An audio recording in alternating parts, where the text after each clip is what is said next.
tell us a little bit more in terms of examples of how GE is embracing technology in this whole learning space. Well, a couple of things that we've been trying out, and again, it's a little bit in a pilot phase because technology changes so fast. We're actually doing training online where people are just staying in their place and do this over the internet with a little webcam and interaction that way. And we train people in how to do, for instance, virtual meetings so that they actually learn in the same technology. But then on the other side, we're trying blogs where people can coach each other and learn with each other. We have a GE Facebook now developed that we're trying out, where we can have learning communities. Social networking. Yeah, so we do. We have little iPods where people can download things and then they can learn on the road. So we're trying very different ways. And this is accessible by all employees. That it ultimately will that. Of course, in a pilot, you don't go with 320,000 people right away, but at least a couple of thousand for each of them, and then we'll evaluate whether maybe technology catches up with us and goes beyond what we're doing. But it's great fun to try these things out and really accommodate these, the necessity of the economy in one way, but also a new generation that is much more visually oriented in the way they learn and the way they communicate with everybody all over the world. Fantastic. I mean, there's some great ideas out there. Let's talk a little bit about Shanghai. You're now in Shanghai, but you were, I guess, in Europe for quite some time. Yes, I am European. You're Dutch or you're Belgium? Okay. How's life in Shanghai, and how does it differ to your life as the learning officer in Europe? Well, life in Shanghai from a personal point of view is very exciting. I always tell the joke that I live in a city that's bigger than the country that I come from as far as population is concerned. So that's been a real thrill from a personal point of view to live in a multi-million city. As work is concerned, the basics is the same, so that gives you the comfort zone. So from a professional point of view, I'm very much enjoying the fact that it takes me out of my comfort zone to work with all these different cultures and learning methodologies, etc., across Asia. Okay, if you look at, I mean, you've had a couple of years now in Shanghai. 4 years, yes. 4 years now, and you've probably would have got a sense of the companies and the work culture and so on in Shanghai. What do you think, are Chinese companies good at developing leaders? And what do they do? I mean, is it a different way of developing leaders in China versus versus, I guess, a GE or a multinational in China or in the rest of the world? Yeah. I've been coming to China since '96, even before I lived there. And I think in those times it's been a huge difference. It was really before that apprenticeship. I'll show you how to do. You stand next to me, and that's how you learn.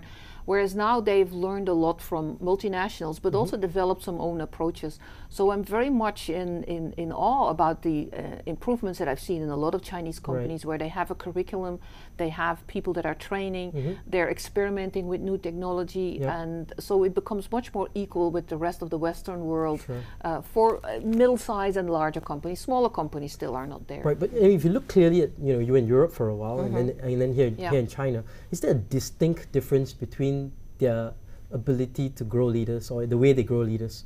Culturally there's significant differences. So I mean, should there be a difference, or is there a difference, or especially in the way we grow leaders, right? And especially in the other question, I guess, to think about is, are leaders different in Europe versus China or Asia? Well, to start with the first one, I think the distinct difference is the impatience in Asia. I think the expectations of leaders themselves is they see themselves growing much faster than anybody in Europe, where you have a mature economy and people say, I need 15, 20 years before I become a CEO. So that's a very big difference, and you have to accommodate to that need and that hunger while you're doing the development, and you spend a lot more time on the awareness building. So this is what you still need to learn. So that's really different. I think ultimately great leaders are great leaders because they're able to be flexible and they're able to learn and adapt to whatever the situation is. So as soon as you can say, if you have global leaders in Europe and global leaders in China, I don't see any difference. If they stay local leaders, then there's a big difference. And what's that difference in terms of the local leaders? The local leaders are really very effective within their own culture and environment, so they lack some of the flexibility to work with different styles and different ways of thinking. It's not as much the culture piece of the country, but more the ways of working. But does that undermine the growth of the company, ultimately? It limits it. It doesn't undermine, but I think there's a limit to that. Is how far can you go with local consumption, local markets, local talent that you bring in, and maybe that's what the company wants. Depends on their vision and their strategy, of course. But it is a global economy, so. No, okay. I mean, it's interesting to talk a little bit. I mean, let's dig a little bit deeper into China. China, it's pretty much been hit by the whole economic situation as much as some of the other countries. If you look at the reaction of leaders in Europe and in the US, is it different to the reaction of leaders in China, who's been very used to very growth? I mean, they've grown up in this whole growth stage, whereas I guess the other leaders are more experienced in terms of recession and growth. How is China coping? How are these Chinese leaders coping with all this? Well, there is a degree of we've not done this before, and we'll discover how we need to do that. But I think the resilience that they have is remarkable. A lot of people were speculating that they would kind of throw in the towel and go. But the amount of innovation and creativity that they show to change the way their company is working, to look at their core products, has been, for the ones that I met, quite impressive when I see in the networks that I work with. So, but it is different than when you've been in a mature economy, whether in Japan or as well. You've been there, you know what can happen, etc. Let's talk a little bit about Malaysia. I know you're spending some time with the Sunway Group and a couple other different customers here. What's your take on leadership in Malaysia and the state of leadership development here in this country? Well, I've been very impressed with some of the leadership development activities in the companies that I've met in Malaysia during the visits that we have. Now, of course, those are limited to the partnerships that GE has, so I don't have a broad view of the whole Malaysian companies. But I've been pretty impressed in the balance that they find between copying and learning from what other multinationals in the world do and their own homegrown activities, which they feel fits with their culture. So I thought that was pretty good when I see that. Okay, if you were to give some advice to business people in Malaysia and China, what advice would you give? I think my biggest advice would be keep learning. Never think you arrive, never think that you know what tomorrow is going to bring. Always be ready to learn something new, learn something different, because this is a time of unpredictability and uncertainty.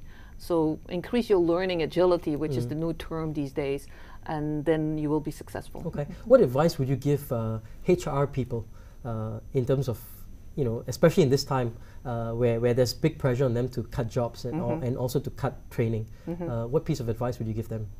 Well, develop a sense of business about this and make a business proposal, a business plan around training. Which of the training is really crucial and is built for the future and that you really want to stake for and really go for, and have that kind of business debate with your business leader about it, and don't make it an HR debate but a business debate. Okay, fantastic. One final question. If I'm a young grad that's just starting out in the world, what piece of advice would you give me? Try a couple of things. Don't choose one career right away. Go for one, see if you're good at that. Be flexible and try one or two things, and maybe even go abroad, because for a personal development, that's a really good thing to do. Okay, fantastic. We're here with Nina Dankfort in our studios here in Malaysia. This is the Leaderonomics show.